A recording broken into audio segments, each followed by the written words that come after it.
Bom dia! Aula de Ciências hoje do 7º ano, nós vamos falar sobre a diversidade das plantas, ou seja, vamos dar início ao estudo da botânica. E eu vou pedir que vocês realizem os exercícios de versos número 12 da questão 1 à questão 16. Esse conteúdo está no capítulo 5 da apostila, página 35 e 36.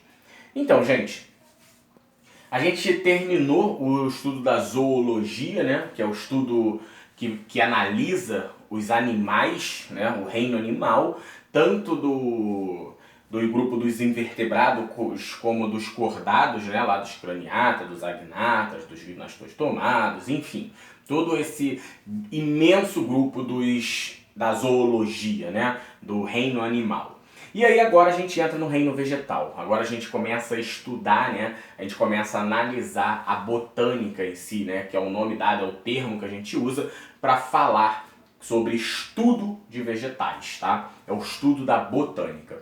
Só que a gente precisa entender, algumas coisas. Nós precisamos entender, por exemplo, a divisão da botânica. A gente sabe que existem várias espécies de vegetais, alguns vegetais mais simples, outros mais complexos, vegetais aquáticos, vegetais terrestres, como as algas, como por exemplo um pinheiro, vegetais que têm flores, vegetais que não têm, vegetais que têm fruto, vegetais que não têm, vegetais que são de grande porte, vegetais que são minúsculos. Então isso é uma grande variabilidade que nós temos dentro do nosso planeta quando a gente fala de botânica. E aí, para que a gente consiga entender isso, a gente precisa entender a linha evolutiva. Obviamente que os primeiros vegetais, os primeiros seres clorofilados que surgiram no nosso planeta foram as algas.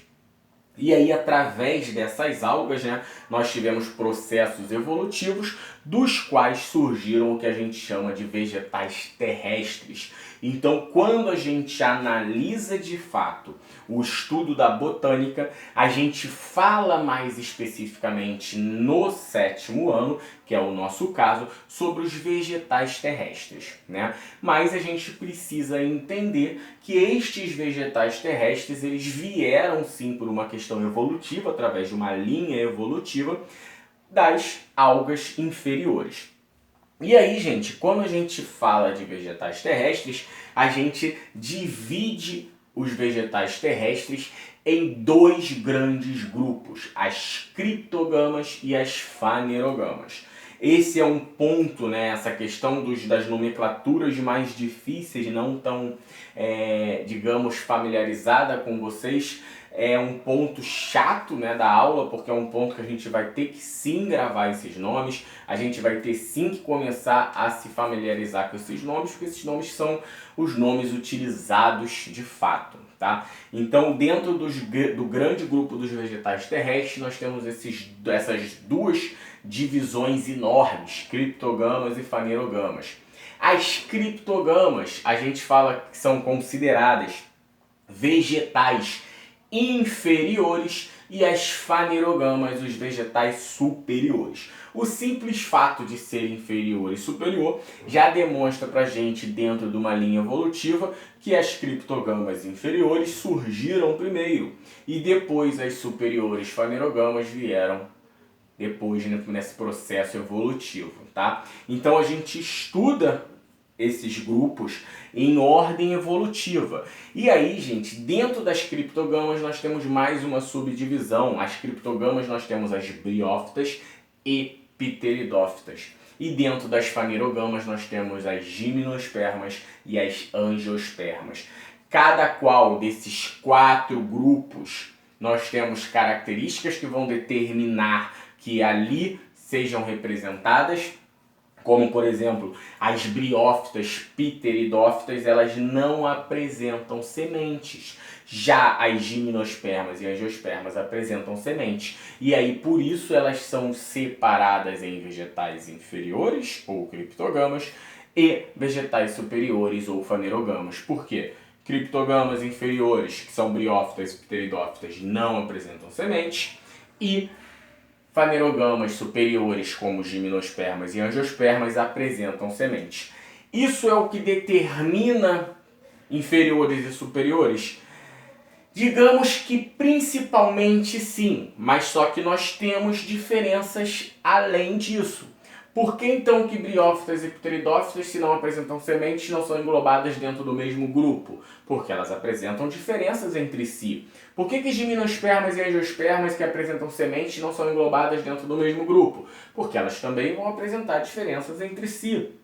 Então, essa classificação de inferior e superior, ou criptogamas e fanerogamas, elas são sim em cima da questão da semente, porém a gente tem que levar em conta também outras características que nós vamos ver mais para frente, como por exemplo a presença de vasos condutores, estruturas básicas como folhas, raiz e caule, desenvolvimento de flor, de fruto, enfim, uma série, né, de características que vão classificá-las. O que a gente precisa entender hoje é que os vegetais terrestres evoluíram de algas, tá? E aí eles se dividem em dois imensos grupos, que são os inferiores ou criptogamas e os superiores ou fanerogamas.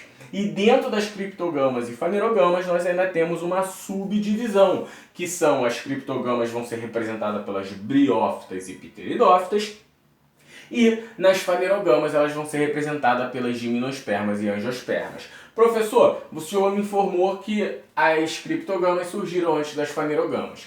Ok, correto. Mas dentro das criptogamas, que nós temos as briófitas e pteridófitas, também respeitamos linhas evolutivas? Sim. Então a gente primeiro tem as briófitas, que aí depois surgem as pteridófitas, que aí depois surgem as gimnospermas, já superiores, e depois surgem as angiospermas. Então, mesmo dentro da subdivisão, tá, nós temos sim que respeitar a linha evolutiva. Primeiro, mais simples, surgiram as briófitas, depois as pteridófitas, ambas criptogamas inferiores. E aí evoluíram ainda mais, e aí deram origem aos vegetais superiores, aos fanerogamas. Porém, surgiu primeiro a gimnosperma, e depois vieram as angiospermas, ok? Então, essa questão evolutiva é muito importante ser compreendida para que a gente consiga dar prosseguimento ao nosso curso, a gente consiga entender de fato as características de todos esses subgrupos.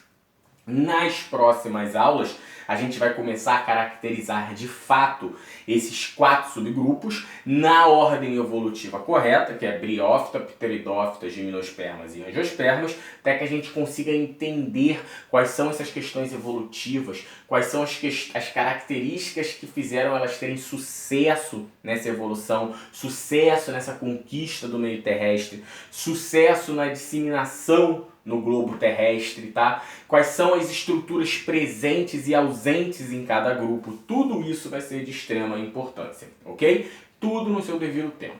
Galera, fica aqui o pedido da atividade devolutiva número 1 relacionado ao capítulo 5. O que eu quero que vocês façam? Eu quero que vocês peguem a apostila de vocês e façam um pequeno resumo caracterizando, tá, quais são as divisões, né, que nós temos das plantas, ou seja, a diversidade de plantas que nós temos. Qual é essa diversidade? Essa que a gente acabou de ver, a questão dos vegetais inferiores, dos vegetais superiores, que apresentam sementes, que não apresentam. Então, bem simples, vocês fazem isso ali em entre 5 e 10 linhas no máximo, uma coisa bem simples que eu estou pedindo, ok? Então, atividade devolutiva número 1, relacionada ao capítulo 5, vocês vão fazer um pequeno resumo sobre a diversidade das plantas no nosso planeta, ok? Galera, fico aguardando, muito obrigado, até a próxima.